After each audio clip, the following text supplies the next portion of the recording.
The National Electrical Code, or NEC, addresses the requirement for using a double pole breaker or individual breakers with an approved handle tie when supplying a single-phase load from a three-phase power system. This requirement stems from the need to ensure proper overcurrent protection and to prevent unbalanced voltage conditions within the electrical system. When a single-phase load, such as a 208 volts plotter, is connected to a three-phase panel, it draws current from only two of the three phases. Without a mechanism to ensure that both phases are disconnected simultaneously in the event of an overcurrent, there is a risk that only one phase will trip, leaving the other energized. This can create a hazardous situation, as the equipment will still be partially powered and could pose a shock hazard or cause further damage. A double pole breaker is designed to trip both poles simultaneously, ensuring that both phases supplying the single-phase load are disconnected in the event of an overcurrent. This provides complete isolation of the load and eliminates the risk of a single-phase condition. Alternatively, individual breakers with an approved handle tie can be used to achieve the same result. A handle tie is a device that mechanically connects the handles of two individual breakers so that when one breaker trips, the other breaker also trips. This ensures that both phases are disconnected simultaneously, just as with a double pole breaker. The NEC mandates the use of either a double pole breaker or individual breakers with an approved handle tie in this situation to comply with safety standards. The specific NEC articles that address this requirement may vary depending on the edition of the code that is in effect. However, the general principle remains the same. Ensuring that both phases supplying a single-phase load from a three-phase system are disconnected simultaneously in the event of an overcurrent is crucial for safety and to prevent damage to equipment. Now let's consider the implications of not complying with this NEC requirement. If a 208 volts plotter is fed from a three-phase panel using two individual 20 amps breakers without a handle tie, and an overcurrent occurs on one of the phases, only that breaker might trip. This leaves the other phase energized, which can result in several problems. Firstly, the plotter will continue to receive power from one phase, which can damage the equipment. Single phasing can cause motors to overheat and burn out, and it can also damage electronic components. Secondly, the energized phase can pose a shock hazard. If someone comes into contact with the plotter while it is in a single-phase condition, they could receive an electrical shock. Thirdly, the unbalanced voltage condition created by single phasing can affect other equipment connected to the same panel. The voltage on the energized phase will be higher than normal, while the voltage on the other two phases will be lower than normal. This can cause other equipment to malfunction or fail. The NEC requirement for a double pole breaker or handle tie is intended to prevent these problems. By ensuring that both phases are disconnected simultaneously in the event of an overcurrent, the risk of damage, shock, and imbalanced voltage is minimized. When selecting a double pole breaker or handle tie, it is important to ensure that it is properly rated for the application. The breaker must be rated for the voltage and current of the load, and the handle tie must be approved for use with the specific breakers being used. It is also important to follow all applicable installation instructions and safety precautions. Here's a further breakdown of key aspects. Firstly, consider the specific NEC articles. While the exact article number may vary depending on the edition of the NEC, relevant sections typically address overcurrent protection, circuit breakers, and multi-wire branch circuit. Consult the latest edition of the NEC for precise references. Secondly, understand the function of overcurrent protection. Circuit breakers are designed to protect electrical circuits from overcurrents, which can be caused by short circuits, ground faults, or excessive loads.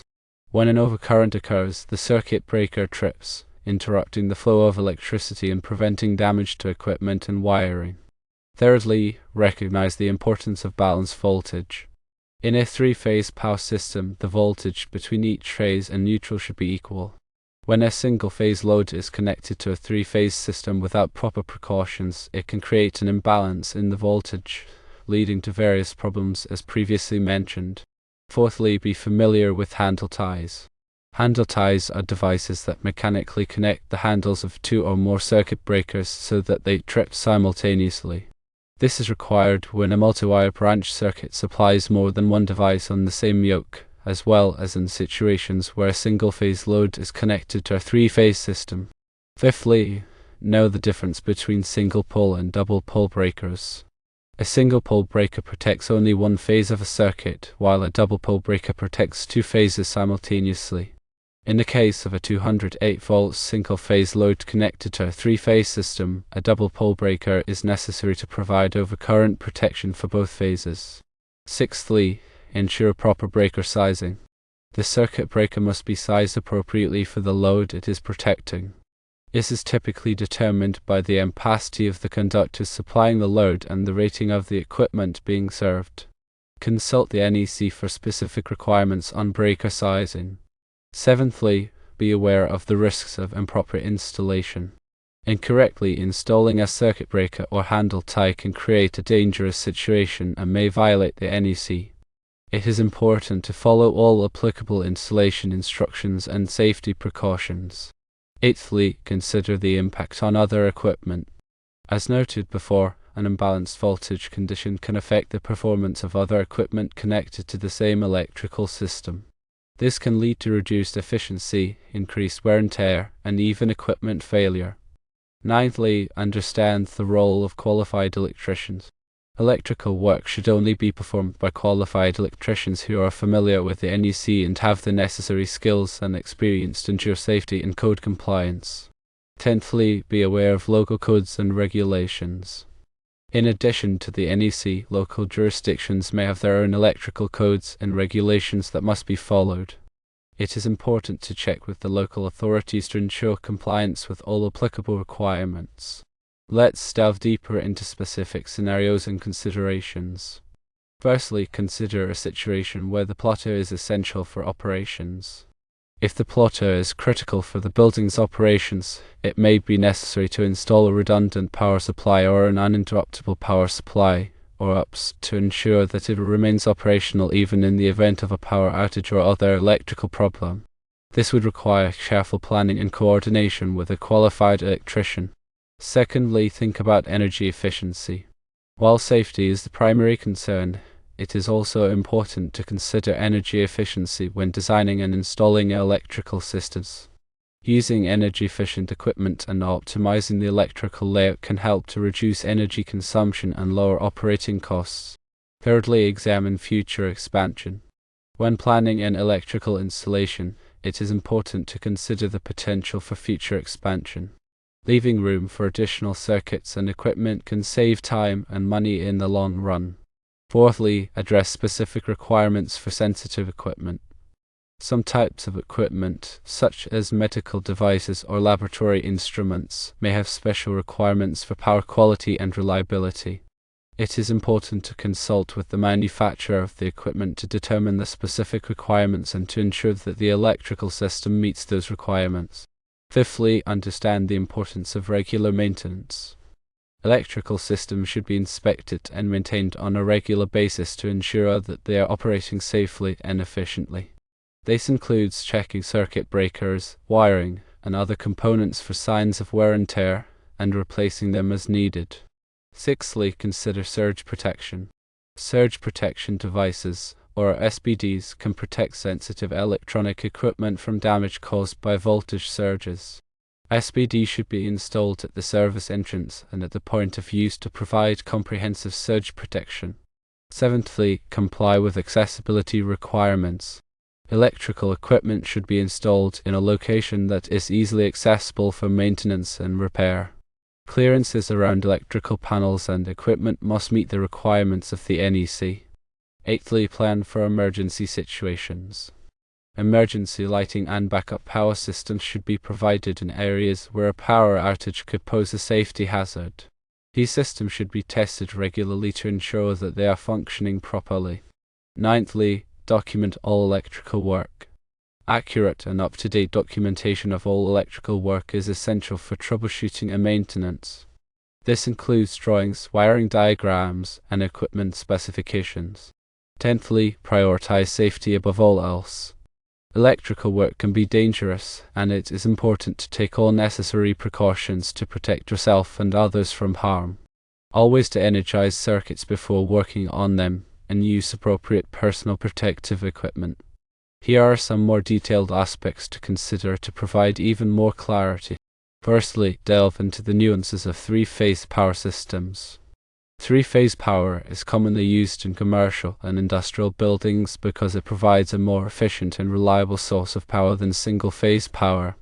In a three-phase system, the voltage between each phase and neutral is typically 120 volts or 277 volts, while the voltage between any two phases is typically 208 volts or 480 volts. Secondly, explore the characteristics of single-phase loads. Single-phase loads are typically smaller loads that require only one phase of power. Examples of single-phase loads include lighting, appliances, and small motors. When a single-phase load is connected to a three-phase system, it draws current from only two of the three phases, which can create an imbalance in the voltage. Thirdly, understand the function of a neutral conductor. The neutral conductor in an electrical system provides a return path for current. In a balanced three-phase system, the current in the neutral conductor is zero. However, when a single-phase load is connected to a three-phase system, the current in the neutral conductor can be significant, which can cause overheating and other problems. Fourthly, be aware of the different types of circuit breakers. There are several different types of circuit breakers, each designed for a specific purpose. Common types of circuit breakers include standard thermal-magnetic breakers, ground fault circuit interrupters or GFCIs, and arc fault circuit interrupters or RFCIs. Fifthly, become familiar with the National Electrical Manufacturers Association, or NEMA, standards for handle ties. NEMA is an organization that develops standards for electrical equipment.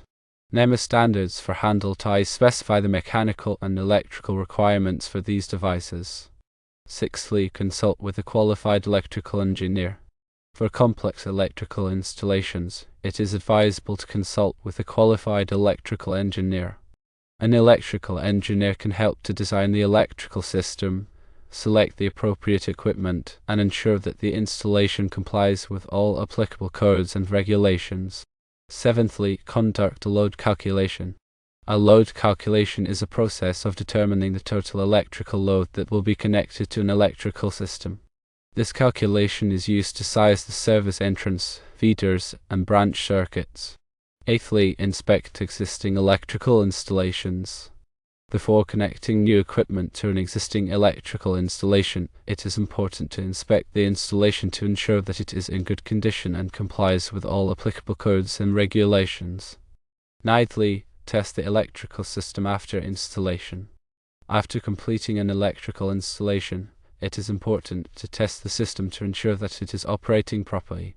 This includes testing the circuit breakers, wiring, and equipment. Tenthly, provide training to building occupants. Building occupants should be trained on the proper use of electrical equipment and on how to respond to electrical emergencies.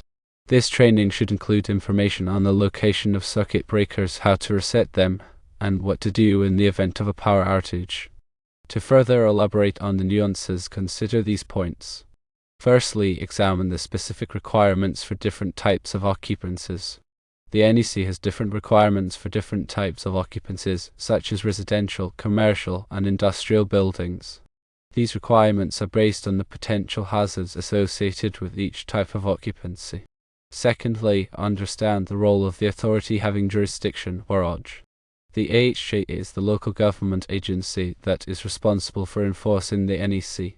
The AHJ has the authority to interpret the NEC and to approve or disapprove electrical installations.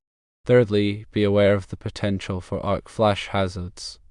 Arc flash is a dangerous electrical phenomenon that can occur when there is a short circuit or other fault in an electrical system. Arc flash can cause serious burns, blindness, and even death. Fourthly, consider the impact of harmonics on electrical systems. Harmonics are distortions in the voltage and current waveforms that can be caused by nonlinear loads such as electronic equipment. Harmonics can cause overheating, equipment failure, and other problems. Fifthly, explore the use of power quality monitoring equipment. Power quality monitoring equipment can be used to identify and diagnose power quality problems such as voltage sags, voltage swells, and harmonics. Sixthly, understand the principles of grounding and bonding. Grounding and bonding are essential for electrical safety.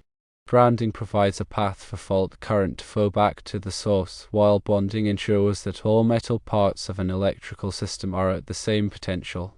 Seventhly, consider the use of isolated ground circuits. Isolated ground circuits are used to reduce electrical noise in sensitive electronic equipment.